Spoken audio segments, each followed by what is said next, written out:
দেলোয়ার হোসেন সাইদি রাহিমাহুল্লাহর জানাজা করতে দেন নাই, আপনারা জানাজা দিতে দেন নাই, আর আপনারা পালাবার সুযোগ পান নাই। 2006 সালের 28 অক্টোবর সাপের মতো পিটিয়ে আমাদেরকে যারা হত্যা করেছেন, বিচারের কাঠগড়ায় না নেওয়া পর্যন্ত দেশের মানুষ থামবে না। বিচারের আওতায় নিয়ে এসে কার্যকর না করা পর্যন্ত আপনাদের রাজনৈতিক কর্মসূচি চালাতে জনগণ দেবে না।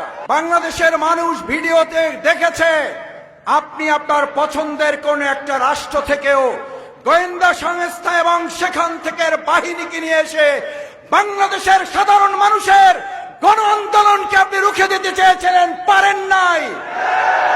আজকে ঘোষণা করে যাচ্ছি 18 লক্ষ মানুষ সৈনিকের দায়িত্ব নিয়ে বাংলাদেশের পাহারাদারিত্ব করবে।